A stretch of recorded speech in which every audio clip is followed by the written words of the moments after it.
Здравствуйте! В этом видео я расскажу о своей зимней резине Dunlop SP Winter Ice 2. На этой резине я проехал 2 сезона зимних.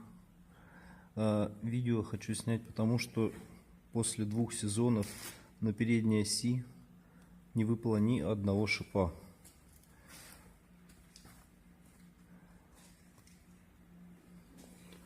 Сейчас поменял на лето и специально снимаю, проверил все шипы до единого на месте. Мне кажется, что для зимней резины это достойный результат за 2 года. Вот эти шины стояли на задней оси год. Сначала я купил вот эти на 1 сезон на пробу, они мне понравились, и потом еще докупил 2 задних. Эта резина выпущена в Таиланде в 2017 году, соответственно это тоже в Таиланде, но в 2018 году.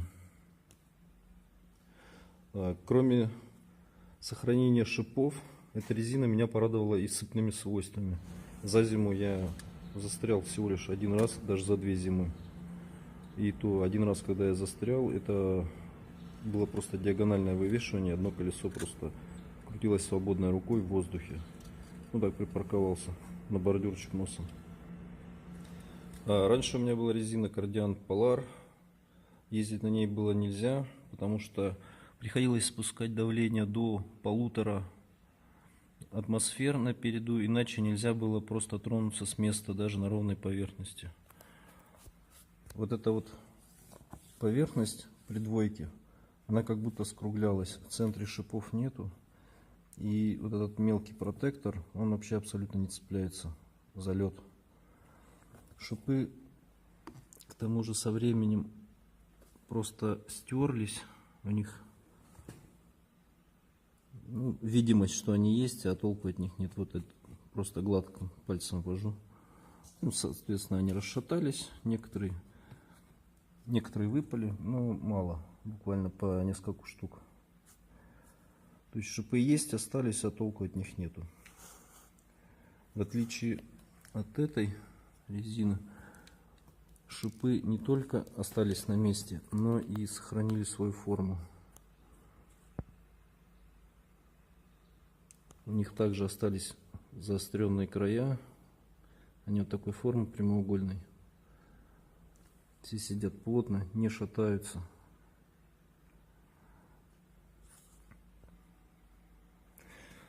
Износ протектора минимален, что на передней оси, что на задней, он одинаков. То есть можно сказать, что за 2 сезона резина почти как новая после обкатки. Не хочу сказать, конечно, что эта резина Dunlop самая лучшая, но она достойна внимания за такие результаты. Сохранение шипов, протектор. Кстати, никаких ни грыж, ни порезов, ни проколов также за 2 сезона не было. То есть можно их купить и спокойно ездить. Я думаю, что, наверное, еще 2 года.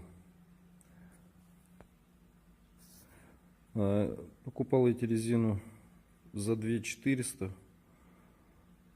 Старые Кордианты продал за 700 рублей. Таким образом получилась каждая покрышка по 1700 мне.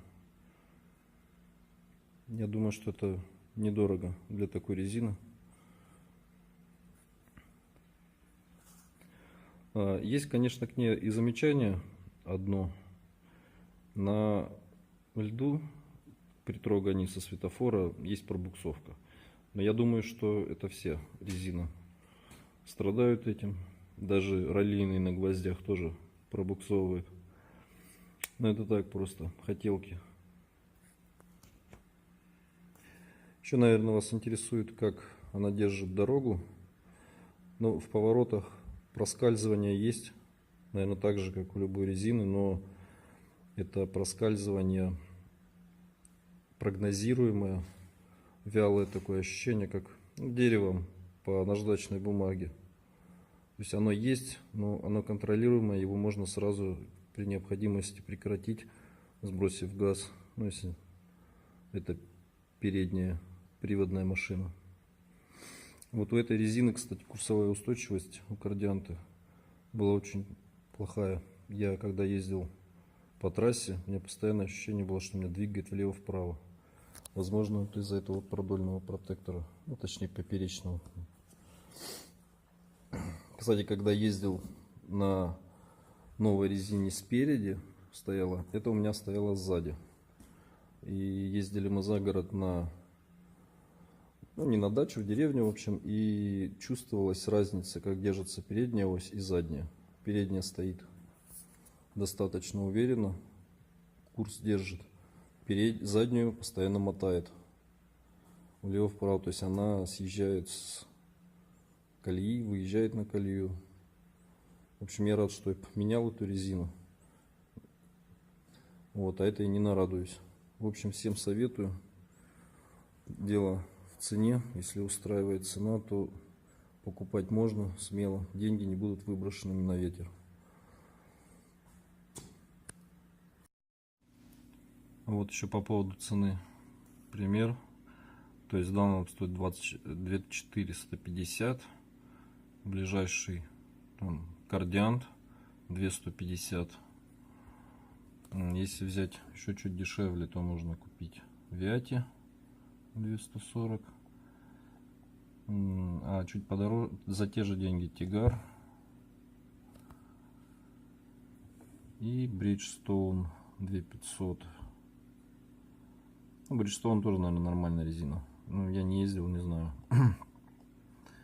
Норман вроде тоже, говорят, неплохо, но уже чуть дороже пошли. 8-я Капеллита уже стоит 300. Но я так понимаю, если вышла 9-я, наверное, 8-я не очень удачная получилась. Вот еще, наверное, многих интересует также шумность. Но этот вопрос вообще не хотелось бы рассматривать, так как зимняя резина, она предназначена для езды по снегу, льду. И на этой поверхности резина не шумит. А ездить по асфальту на шипах с таким развитым протектором она не может быть тихой. То есть надо выбирать либо сцепные свойства, либо акустический комфорт. Ну, на этом все, наверное. Пока. До следующих обзоров.